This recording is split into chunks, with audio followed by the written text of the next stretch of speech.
Il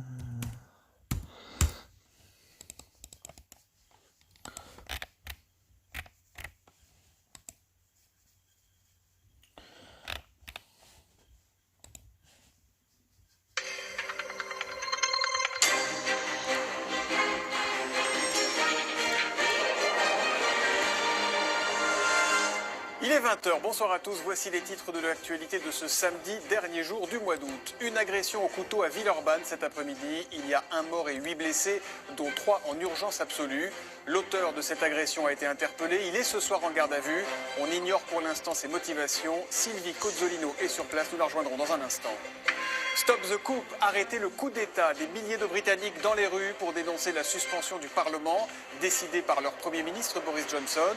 On ira rejoindre Arnaud Comte à Londres. Londres plus que jamais dans le brouillard à quelques semaines du Brexit.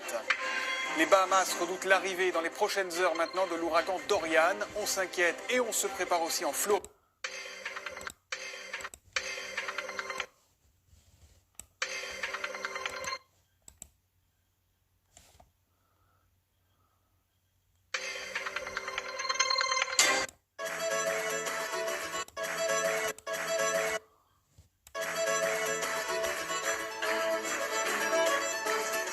Ce groupe irlandais s'appelle les Chaussettes dans la poêle à frire.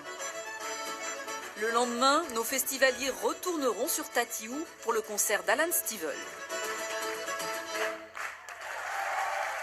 Et les applaudissements, ils ne sont ni pour Lyon ni pour Bordeaux. Il y avait du foot en cette fin d'après-midi, 4e journée de Ligue 1. Lyon recevait donc Bordeaux. Les deux clubs ont fait match nul un partout. Vous le voyez, c'est le Lyonnais Memphis Depay qui a ouvert le score à la 31e. Et les Bordelais ont égalisé. Hop, voilà.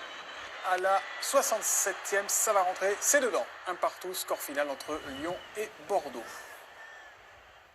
Et puis on a appris il y a quelques minutes la mort d'un jeune pilote français de Formule 2. Il s'appelait Antoine Hubert. Il avait 22 ans. Il s'est tué cet après-midi sur le circuit de Spa en Belgique. Antoine Hubert qui a été victime d'une collision avec 2 autres pilotes. L'américain Juan Manuel Correa qui souffre de fractures et le japonais Marino Sato qui lui est indemne. On va revenir à présent sur l'agression au couteau dans les rues de Villeurbanne cet après-midi. On vous en parlait dès le début de ce 20 h. Et on va retrouver tout de suite notre envoyé spécial sur place, Sylvie Cozzolino. Sylvie, que sait-on de plus? Que savez-vous de plus ce soir? Alors on sait que l'agresseur présumé est un demandeur d'asile afghan de 23 ans. Information confirmée. Il n'est pas très coopératif puisqu'en garde à vue, il ne parle pas et a déjà décliné 3 identités différentes aux enquêteurs. Information non confirmée, il pourrait y avoir un complice. Les enquêteurs lyonnais sont bien à la recherche d'un homme. Il pourrait s'agir tout simplement d'un témoin qui aurait pris peur au moment des faits. De sources police, l'enquête s'orienterait vers une agression qui aurait pu mal tourner sur ce parking de Villeurbanne. Et puis c'est le parquet de Lyon, je vous le rappelle, qui est saisi de cette affaire pour assassinat et tentative d'assassinat. Le parquet antiterroriste dit ce soir évaluer la situation, la regarder de très près. Thomas, je vous rappelle ce lourd bilan ce soir de cette agression à Villeurbanne. Un jeune homme de 19 ans a été tué, 3 blessés sérieux et 5 blessés un peu moins graves. Merci beaucoup Sylvie. Et l'agresseur qui a été interpellé, qui est en garde à vue, est bien âgé de 33 ans. Pour finir, les petits sont tristes ce soir. Ils ne vont pas forcément passer une bonne nuit puisque l'on a appris la disparition de Marcel Ledin. Marcel Ledin, c'était le papa de Nounours, le marionnettiste qu'il avait créé en 1963. Il avait 90 ans et voici quelques notes qui forcément vont vous rappeler quelque chose sur Nounours.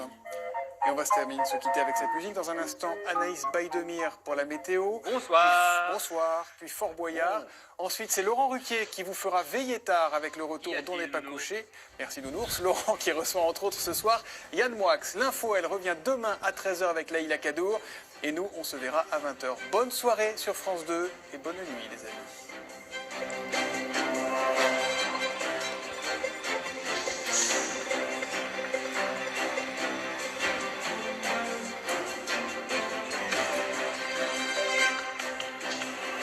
Retrouvez toute l'actualité en continu sur France Info, Canal 27.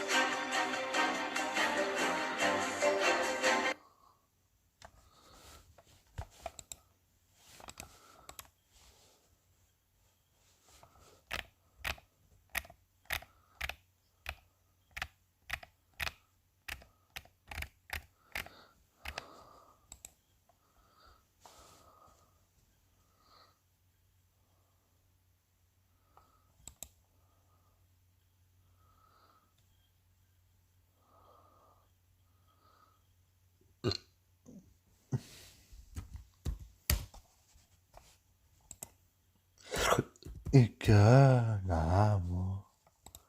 Y ganamos.